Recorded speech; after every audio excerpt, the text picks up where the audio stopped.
How do you do? How thrilled I am to come into your own homes.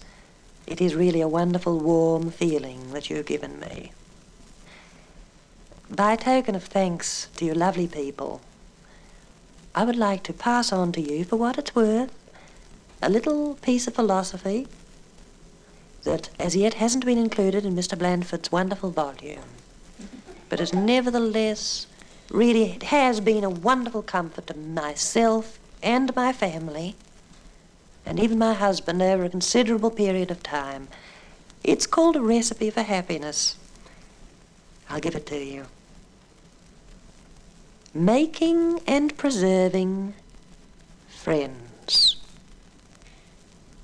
Select some sound hearts.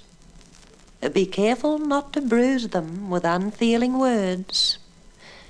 Take of milk of human kindness.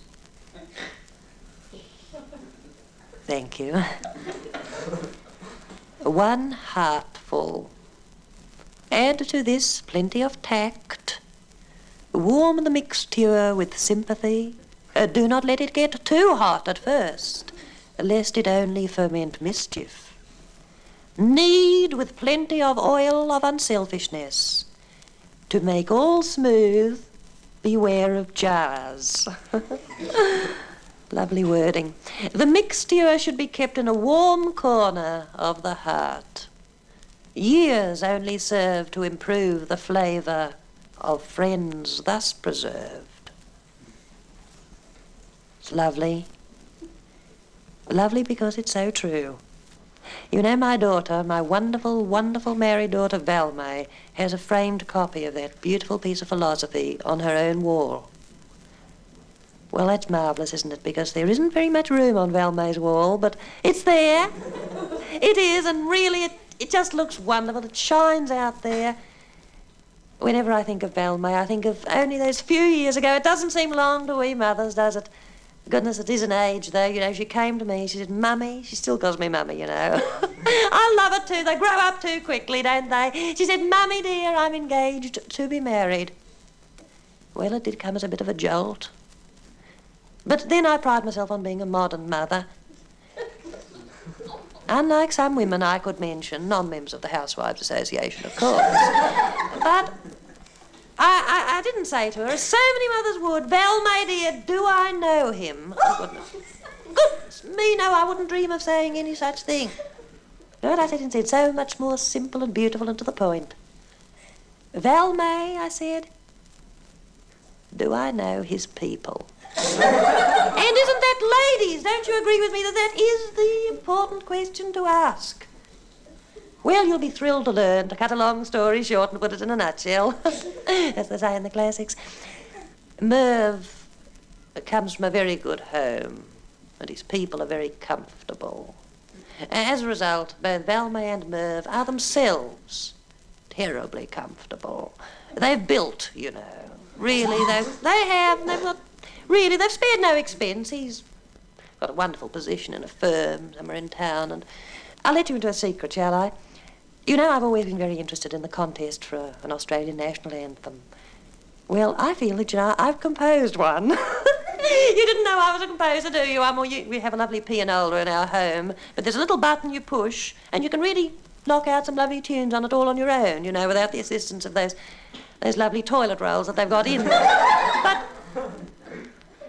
it is very relevant to this lovely area where my daughter Valmay and her husband Merv live. No kiddies yet, but there's always plenty of time, I always say. Here am I, off on a trip. Give me the note, please.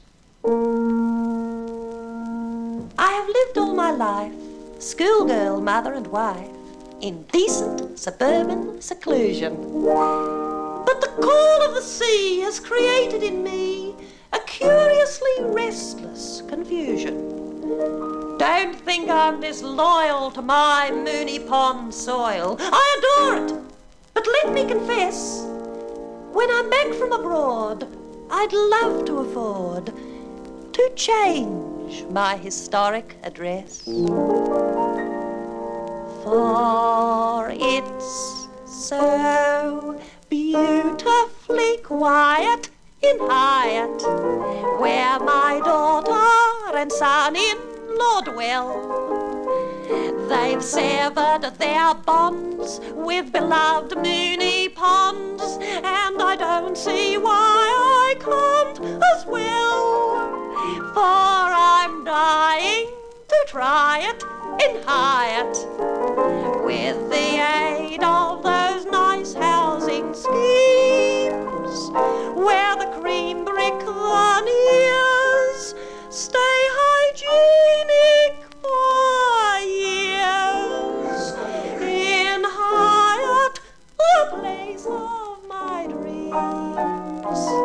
Please don't gather from this I'm not going to miss the suburb in which I was born. I'll miss the old church, but I long for a birch and a bird bath upon my front lawn.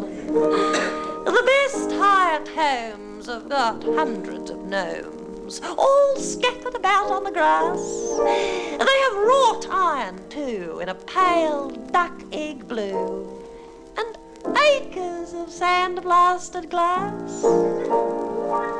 And if you want it, you'll buy it in Highett. It's so close to the train and the bus. As a matter of form, I have even asked Norm, and he said it was just built for us.